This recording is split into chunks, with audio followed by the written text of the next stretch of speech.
2019 yil 1 yanvardan başlap Elik gazeti nashrdan to'xtatilgan. İşçi xizmatchilari Elik gazetchilik tarqitish vosita guruhi qo'shib etilgan.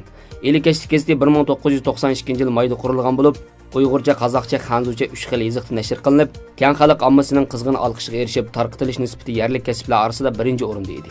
Butun mamlakat ichidagi 180 dan ortiq kashlik gazet sohasida 20-o'rinda bo'lib, innovati alohida ko'rinarlik edi.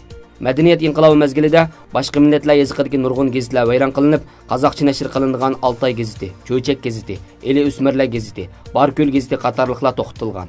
Ayni vaqtda saqlanib qolgan gazetlar asosan Partikomning organ gazeti bo'lib, Xanzu yoziqidan tarjima qilinadi. Madaniyat inqilobi oxirlashganda to'xtatilgan gazetlarmi asta-asta asli keltirilgan. Bu gazetning to'xtatilishi yerlik aholilarning qattiq noroziligini qo'zg'agan.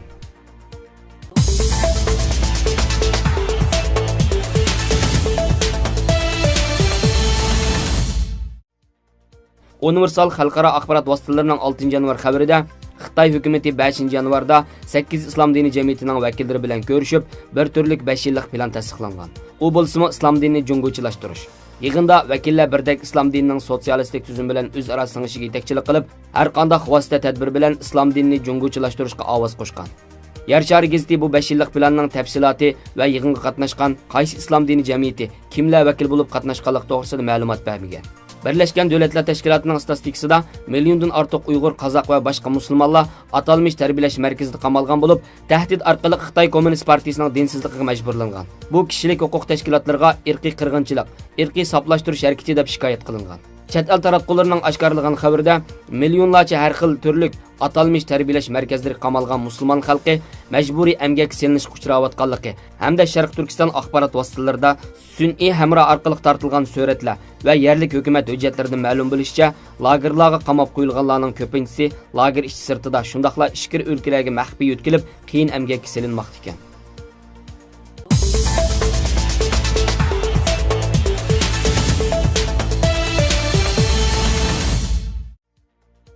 Washington xabarida o'tgan hafta Xitoy hukumati Deter agentligi qatorliq bir turlik axborotchi muxbirni yerlik amaldorlarning yetaklashida Sharq Turkistondagi Qashqar, Xotan, Qarqashdagi atalmış tarbiyalash markazlarini ziyorat qildirgan.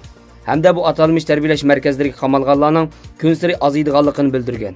Muxbirlar kirishga ruxsat qilingan darsxonada so'zligichi Xanzu tili bilan to'y murosimida naqsh etmaslik, usul o'ynamaslik, meyit bo'lganda yig'ilmaslik bo'lsa, radikal ideya ekanligini so'zlayotgan ekan. Muxbir va yerlik amaldorlarning sinfga kirishi bilan o'ltirganlarning ba'zilari o'ng'aysiz kulimsirgan. Yana ba'zilari beshini ko'tarmay kitobga qarab olgan. Yana bir ruxsat qilingan sinfda naqsh aytib usul o'ynayotgan. Muxbirlarning atalmış o'quvchilar bilan paranglashishiga ruxsat qilinmagan va yoki nazorat ostida belgilab bergan o'xshash gap so'zlarni qilgan. Masalan, hukumatning tarbiyalash markazlarining qurganligini hamda haqsiz hunar kasb til o'rgatadiganligini anglab, o'z ixtiyori bilan tizimtib qatnashayotganligini bildirgan.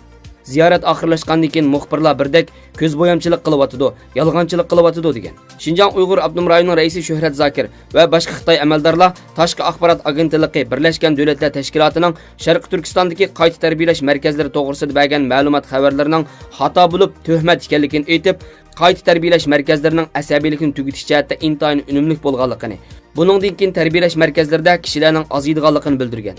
Muxbirlarning butun ziyorat jarayonida Xitoy amaldorlarining xuddi jinoyatchilarni yalab epmangandek ikki tarafida tizilib manganligi qattiq diqqatini qo'zg'agan.